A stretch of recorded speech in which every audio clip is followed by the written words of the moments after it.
Transaksi saham itu apa aja sih? Tadi kan kita udah sempat bahas ya via Ya, Twitter begitu ada beberapa polling. Ini ada yang namanya January Effect, Sell on May, yang lain-lainnya apa aja nih, Pak? iya, mungkin ada 4 yang tadi sudah sempat ditunjukkan ya di layar. Pertamanya yang paling populer juga di Salon Mei, ada Santa Claus Rally, earning seasons tentunya itu terjadi di setiap quarter. Lalu kita ada Mhm. lihat January Effect atau yang buy on November gitu, Mhm. Pak. Baik. Nah, ini buy on November ini kan agak jarang terdengar begitu ya di telinga sobat cuan. Ini sebenarnya momentum apa sih ini yang buy in November? Itu mungkin seiring dengan Santa Claus Rally ya, di mana Mhm. memang seperti namanya Santa Claus di bulan Natal atau towards the end of the year, kita lihat adanya potensi untuk window dressing dari either institutional investors domestic ataupun institutional investors dari asing. Jadi Mmm. terbiasanya window dressing ini performance di akhir tahun dibuat lebih cenderung lebih bagus, di mana penutupan akhir tahun supaya performa dari saham ataupun dari fund yang dikelola itu menjadi lebih baik. Dan juga perlu diingat di akhir tahun cenderung juga volume transaksi penjualan di masa-masa liburan ya, itu Mhm. cenderung lebih tipis, di mana pergerakan saham lebih gampang untuk dikerek naik juga. Baik, ini berarti, paket akhir tahun begitu ya, menjelang akhir tahun yang biasanya Betul, di bulan Desember itu ijo-ijo semua begitu Pak Michael ya. Nah, ini kalau kita, cenderung. dilihat dari sudut pandang cyclical sendiri nih Pak Michael, antara January Mhm. Effect, earning season, sell on May, ini yang mana sih yang biasanya paling memberikan cuan begitu untuk sobat cuan atau yang paling perlu diperhatikan ini? Mmm, Menurut saya cenderung tergantung dari masing-masing investor posisinya Mhm.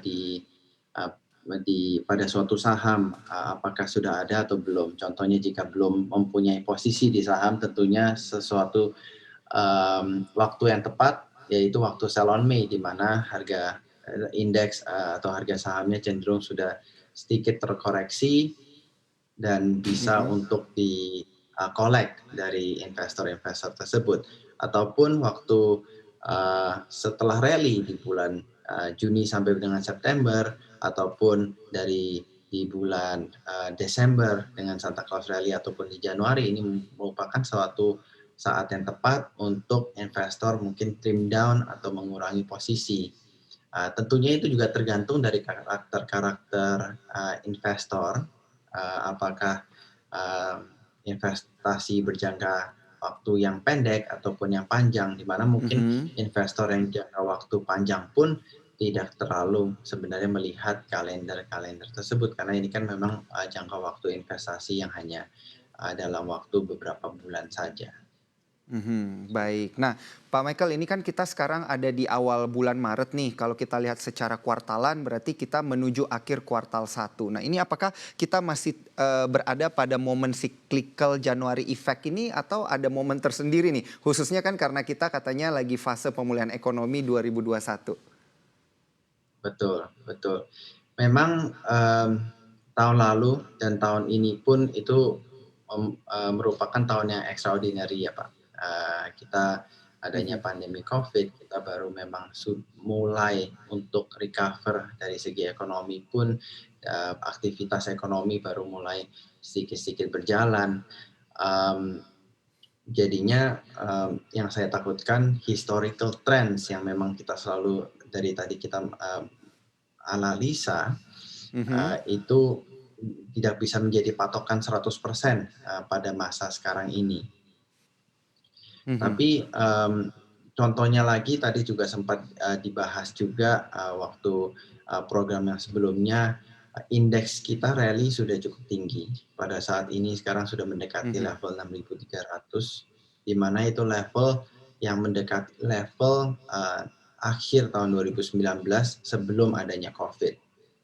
Di Mhm. mana pada saat itu earnings dari perusahaan atau ekonomi kondisinya masih cukup baik.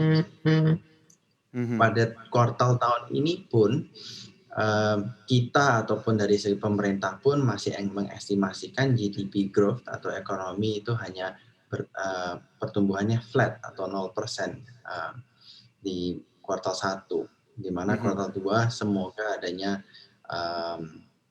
impact dari lebaran, konsumsi dari private sektor seperti kita-kita bisa meningkat, itu yang menyebabkan adanya pertumbuhan ekonomi. Itu yang menjadi sesuatu harapan di kuartal kedua. Jangan lupa untuk install aplikasi CNBC Indonesia di App Store dan juga di Play Store untuk terus mengikuti informasi dan berita terkini terkait ekonomi dan juga bisnis.